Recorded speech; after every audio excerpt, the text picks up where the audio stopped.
بسم اللہ الرحمن الرحیم۔ دوستوں کو پہلے ویڈیو میں نے آپ کے ساتھ نجف اشرف میں حضرت علی اور کا مزار اور وادی السلام قبرستان کے بارے میں آپ کو معلومات پہنچائی تھیں۔ 16 اب ہم آپ کو 40 کی جو واک ہے جس کو مشی بھی کہا جاتا ہے اس بارے میں آپ کو بتائیں گے۔ 16 سفر کو ہم کو دوپہر 12:30 بجے محلہ شوافے سے ہمارا قافلہ روانہ ہوا۔ مشی عربی کا لفظ ہے جس کا مطلب ہے پیدل چلنا، اس لیے اس نجف سے کربلا کے سفر کو مشی کہا جاتا ہے۔ نجف سے کربلا کا درمیانی فاصلہ 85 کلومیٹر، جبکہ حرم مولا علی سے حرم مولانا امام حسین کا درمیانی فاصلہ 100 کلومیٹر ہے۔ مشی میں نجف اشرف کی حدود میں 186 پولز ہیں، جبکہ کربلا آگے جو کربلا تک ہیں ٹوٹل وہ 1452 پولز ہیں۔ ایک پول کا درمیانی فاصلہ تقریباً 60 میٹر ہے۔ ہم 16 سفر کو نجف سے روانہ ہوئے۔ نجف کے اندر ہی ہم نے ایک جگہ پر موقف تھا جس میں ہم نے نماز ظہرین ادا کی۔ جہاں بھی آپ نماز ادا کریں وہاں پہ آپ کو لنگر ضرور ملتا ہے اور وہ اصرار کر کے کھلاتے ہیں۔ نماز ادا کرنے کے بعد یہاں پر ہماری مچھلی، چاول اور روٹی سے تواضع کی گئی، جس کے بعد ہم مشی پر روانہ ہو گئے۔ راستے میں جب چلے نا تو چھوٹے بچے زائرین کے لیے ٹیشو پیپر لے کر کھڑے تھے، بچیاں پانی لے کر کھڑی تھیں، لوگ کھجوریں لے کر کھڑے تھے، تھال بھرے ہوئے کھجوروں کے، کچھ ساتھ چھوٹے چھوٹے میزوں پر رکھی ہوئی تھی کھجوروں کے تھال۔ کسی کے پاس اور کوئی چیز نہیں تو وہ ٹوتھ پکس لے کر کھڑا تھا، کوئی اور چیز نہیں تو وہ برش لے کر کھڑا تھا اور زائرین کے جوتے صاف کر رہا۔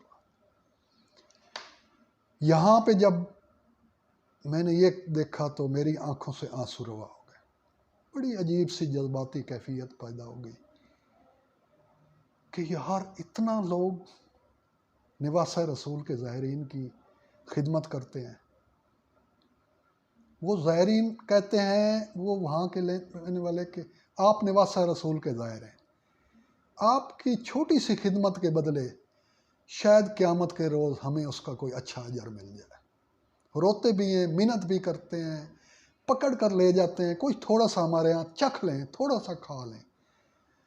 یقین کریں کیفیت بتانے کے قابل نہیں۔ جو لوگ وہاں جاتے ہیں وہ اپنی آنکھوں سے دیکھتے ہیں، آنسو ہیں جو رکنے کا نام نہیں لیتے۔ وہاں پہ لوگ 1-2 کھجوریں اٹھا لیتے ہیں، پانی کی بوتل لے لیتے ہیں۔ وہاں زائرین کے لیے پانی، جوس، کولڈ ڈرنک، لسی کا عام انتظام تھا۔ فروٹ میں کیلا، مالٹا، سیب اور انار تقسیم کرتے تھے۔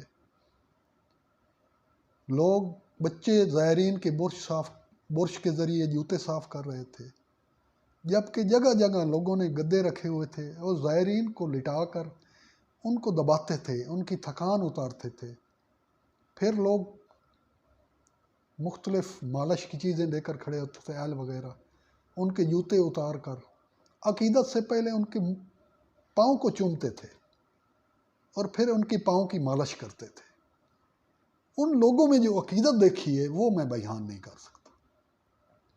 وجہ کیا تھی؟ صرف نواسہ رسول کی خدمت کے زائرین کی خدمت، اور کوئی نہیں تھا مسئلہ۔ ہم نے بھی کچھ جگہ پہ گدوں پہ لیٹ پر ہمیں بھی انہوں نے دبایا، راستے میں ہمیں جناب جی کھجوریں پیش کی گئی، پانی پیش کیا گیا جی، ہم بھی ان کی دل شکنی نہیں کرتے تھے، تھوڑا بہت کھاتے پیتے چلتے رہے۔ پہلے دن ہم نے نجف اشرف کے 186 پولز عبور کیے اور پھر کربلا کے جو پول تھے اس میں جو ہم 72 نمبر پول تھا وہاں پہ رک گئے۔ وہاں پہ جناب جی ایک موقف بنا ہوا تھا، پاکستانی موقف تھا، پاکستانی اس کو چلا رہے تھے، وہاں پہ ہم رک گئے۔ وہاں پہ جو خیموں کے ذریعے عارضی موقع بنوائے گئے تھے اس میں 100 سے 500 لوگوں کے ٹھہرنے کا انتظام تھا، اور جو پکے تھے 2 منزلہ ان میں 1000 سے 5000 لوگوں کے ٹھہرنے کی جگہ تھی۔ ان کے لیے ہر سال نئے قالین، نئے تکیے اور نئے کمبل لیے جاتے تھے، وہ بعد میں گھر میں استعمال یا بچوں کو شادی میں استعمال کرتے تھے۔ زائرین کے لیے ہر سال نئی چیز۔ واش روم بنے ہوئے تھے، ہر واش روم میں تولیہ، صابن، شیمپو تھے، باہر واشنگ مشین رکھی ہوئی تھی، واشنگ پاؤڈر تھے، استری تھی، دھو کر آدھے گھنٹے میں خشک کر کے جناب استری کر کے پہن لیں۔ یعنی کہ جو ایک 5 سٹار ہوٹل کی سہولیات تھی وہ وہاں تھا، لیکن کوئی وزیر ہے، کوئی MNA ہے، کوئی عام شخص ہے، سونا سب نے زمین پر ہے، ایک ہی صف میں کھڑے ہو گئے محمود و ایاز، نہ کوئی بندہ رہا نہ کوئی بندہ ہے۔ موقع میں عورتوں کے لیے الگ جگہ ہوتی تھی، مردوں کے لیے الگ الگ ٹھہرایا جاتا تھا۔ ہم نے بھی رات وہیں نماز پڑھی، لنگر سے مستفید ہوئے۔ اگلے دن ہم 17 سفر کو پھر صبح 4 بجے اٹھ کر منہ ہاتھ دھو کر چل پڑے۔ رستے میں ہم نے جناب جی ناشتہ کیا۔ ناشتے میں ہمیں دودھ، ابلے انڈے، کہوہ، آملیٹ، مکھن، جیم، ٹوسٹ، نان، دلیا، حلیم، چاول، سرے پائے، حلوہ پوڑی اور پراٹھا چنے بھی دستیاب تھے۔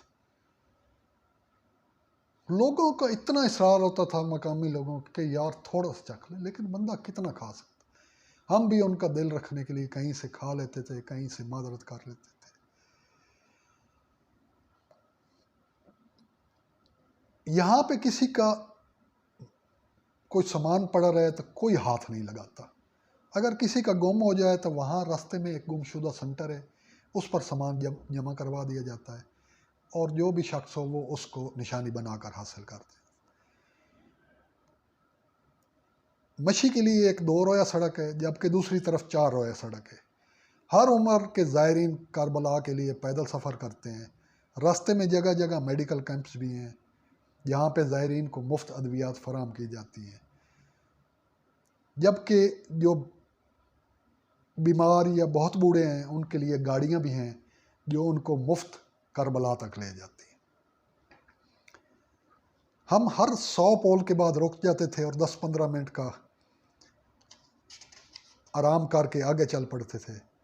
دوپہر اور رات کے کھانے میں ہمیں لوبیا چاول، دال چاول، مرغ پلاؤ، بریانی، گوشت، سیخ کباب، تکے، روسٹ، مچھلی، ایون کہ ہمیں وہاں برگر، پیزا اور شاورما جیسے چیزیں بھی کھانے کو ملی۔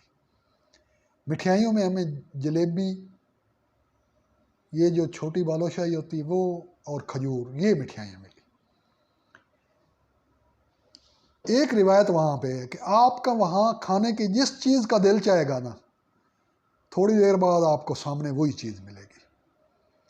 ایک جگہ میرے ساتھ ملتان کا دوست رب نواز تھا، اس نے کہا یار کھجور مٹھائی پہ میرا دل کر رہا ہے۔ آگے گئے تو کھجوریں بن رہی تھیں، وہاں کھڑے ہو گئے۔ ہم نے کہا کتنی دیر ہے؟ انہوں نے کہا یار 1 گھنٹہ لگے گا۔ ہم نے کہا یار اتنا نہیں ٹھہرتے۔ کہتا یار دل تو بڑا تھا۔ میں نے کہا جی آج دیکھتے ہیں مولا ہمیں کھلاتا ہے کہ نہیں۔ یقین کریں گے کہ 4 یا 5 منٹ ہم نے سفر کیا ہوگا، آگے ایک بندہ تھال بھرا ہوا کھجوریں لے کر کھڑا۔ میں نے کہا دیکھ لو مولا کا فرمان جھوٹا نہیں ہے۔ ہم نے ساتھ بھی لے لی کھجوریں اور کھائی بھی۔ رستے میں ہم نے دیکھا کہ ہر ملک کے زائرین میوے سفر ہیں، غازی عباس کے علم اٹھائے ہوئے ہیں، اور اپنی اپنی زبانوں میں مرثیہ خوانی، نوحہ خوانی اور ماتم داری کرتے ہوئے رواں دواں تھے۔ راستے میں ایک جگہ مجھے بڑی حیرت ہوئی کہ وہاں پہ فوجی بیٹھے ہوئے زائرین کے جوتے بھی گانٹھ رہے ہیں اور جوتے بھی پالش کر رہے ہیں۔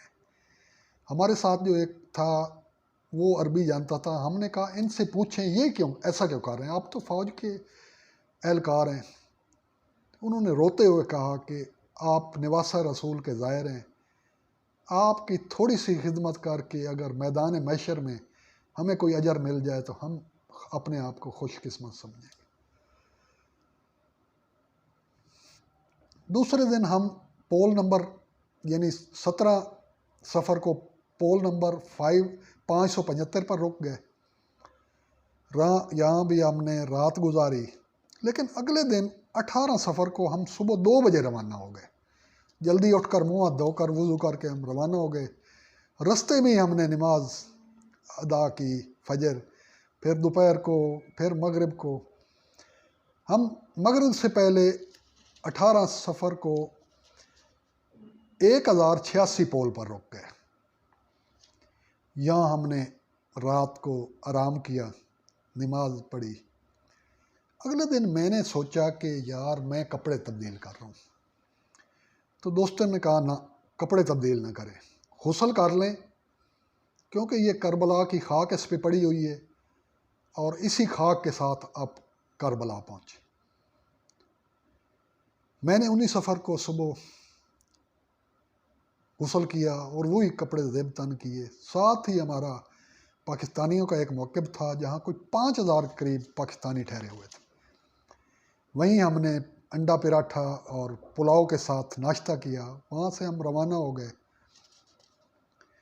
اور دوپہر 4 بجے ہم کربلا کی حدود میں داخل ہو گئے اور پول نمبر 1386 پر آ کر رک گئے۔ یہاں ہم نے ایک عارضی موقف تھا، رات کو ہم یہاں ٹھہرے۔ 20 سفر کو ہم صبح جناب 4 بجے روانہ ہوئے اور فجر کی نماز سے پہلے ہم 1452 پول پر حضرت غازی عباس علمدار کے روضہ مبارک کے سامنے پہنچ گئے۔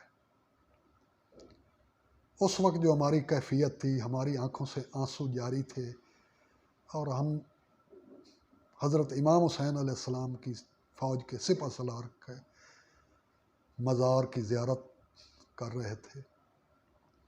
کافی دیر تک اس کیفیت میں رہنے کے بعد ہم نے وہیں پر نماز فجر باہر ادا کی، کیونکہ اندر اتنا رش تھا۔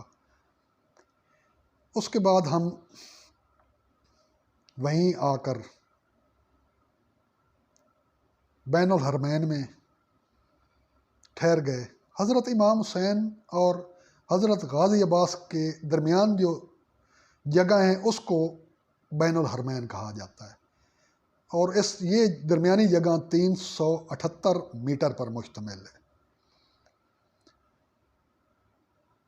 20 سفر کو صبح سے ماتمی دستے حضرت خیمہ گاہ سے حضرت امام حسین کے مزار پر آتے تھے، وہاں سے ماتم کرتے ہوئے بین الحرمین سے گزرتے تھے اور پھر جناب حضرت غازی عباس کے حرم میں پہنچتے تھے اور وہاں سے پھر باہر چلے جاتے تھے۔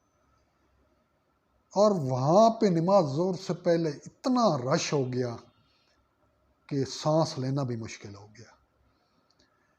حضرت امام حسین سے روایت ہے کہ میں جب زائرین آتے ہیں تو کربلا کی زمین اتنی وسیع ہو جاتی ہے، اس کے میں تمام زائرین سما جاتے ہیں۔ اور جب ہم گئے تھے تو چیلم پہ جو بتایا گیا تھا کہ تقریباً 3 کروڑ سے زیادہ زائرین نے کربلا میں آ کر شہداء کی زیارت کا شرف حاصل کیا تھا۔ بین الحرمین میں روایت ہے کہ 20 سفر کی نماز کے بعد ایک اجتماعی دعا ہوتی ہے اور اس کے بعد لوگ وہاں سے روانہ ہوتے ہیں۔ ہم نے بھی وہاں پہ نماز ظہرین میں شرکت کی، بڑی مشکل سے جگہ ملی، اجتماعی دعا میں شرکت کی اور باہر سے ہی حضرت امام حسین اور حضرت غازی عباس کے مزار کا سلام کیا۔ ہمارا پہلے پروگرام تھا وہیں ٹھہرنے کا، لیکن رش دیکھ کر ہمارا پروگرام تبدیل ہوا اور رات کو ہی ہم واپس 10 بجے نجف اشرف پہنچ گئے اور رات کو وہیں ملا شفافے میں مولانا ارشد علی خان کی رہائش گاہ پر قیام کی۔